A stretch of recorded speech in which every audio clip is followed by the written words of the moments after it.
নমস্কার বন্ধুরা, আপনারা দেখছেন শিপন ইলেকট্রোটেক ইউটিউব চ্যানেল। আর আমি আপনাদের সঙ্গে শিপন। বন্ধুরা, এই কঠিন সময়ে বেকারের সংখ্যা ক্রমশই বাড়ছে।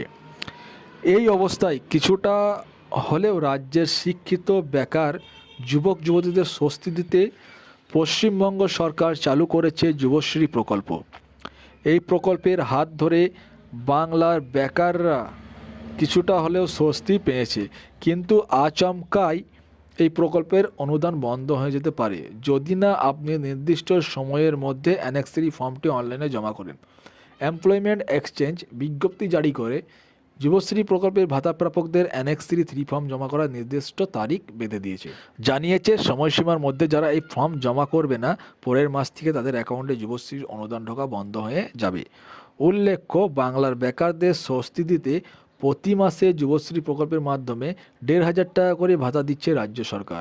2013 সালে রাজ্যের শিক্ষিত বেকারদের জন্য যুবশ্রী প্রকল্প চালু করেন মুখ্যমন্ত্রী মমতা বন্দ্যোপাধ্যায়। যারা এই প্রকল্পে অন্তর্ভুক্ত তাদের মাসে মাসে 1,500 টাকা করে ভাতা দিয়ে থাকে পশ্চিমবঙ্গ সরকার। তবে যুবশ্রী প্রকল্পের অনুদান পাওয়ার জন্য কতগুলি শর্ত বা নিয়ম আছে। তো কী সেই শর্ত বা নিয়ম, সেগুলি আমরা জানবো।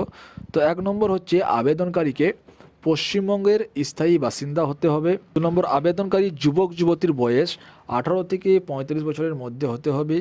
3 নম্বর, অবশ্যই মাধ্যমিক পাস হতে হবে, উচ্চশিক্ষিত হলেও অসুবিধা নাই। 4 নম্বর, আবেদনকারী যুবক বা যুবতীকে অবশ্যই বেকার হতে হবে, কোনো সরকারি বা বেসরকারি কাজ করলে চলবে না। তো যুবশ্রী প্রকল্পে আবেদন করতে গেলে যে সমস্ত নথির প্রয়োজন পড়বে সেগুলি হলো: 1 নম্বর, আধার কার্ড, ভোটার আইডি, মাধ্যমিক মার্কশিট ও অ্যাডমিট কার্ড, যে কোনো রাষ্ট্রীয় ব্যাংকের অ্যাকাউন্ট, কাস্ট সার্টিফিকেট থাকলে তার প্রতিলিপি। কিভাবে যুবশ্রী প্রকল্পে আবেদন করবেন? তো এমপ্লয়মেন্ট এক্সচেঞ্জ যুবশ্রী প্রকল্পে নিয়ে যে বিজ্ঞপ্তি প্রকাশ করেছে তা মূলত যারা বর্তমানে এই প্রকল্পের অধীনে মাস গেলে ভাতা পেয়ে থাকেন তাদের জন্য প্রযোজ্য। এমপ্লয়মেন্ট এক্সচেঞ্জ জানিয়েছে, যুবশ্রী প্রকল্পের নতুন পুরনো সব ভাতা প্রাপকদের দ্রুত অ্যানেক্স 3 ফর্ম ফিল আপ করে অনলাইনে জমা করতে হবে। তো কত তারিখের মধ্যে অ্যানেক্স 3 ফর্মটি জমা করতে হবে? তো এমপ্লয়মেন্ট এক্সচেঞ্জ যে বিজ্ঞপ্তি জারি করেছে তা থেকে জানা গিয়েছে আগামী 4ই ফেব্রুয়ারির মধ্যে অনলাইনে অ্যানেক্স 3 ফর্ম জমা দেওয়ার কাজটি সেরে ফেলতে হবে। উল্লেখ্য, গত 15ই জানুয়ারি থেকে এই প্রক্রিয়া শুরু হয়েছে।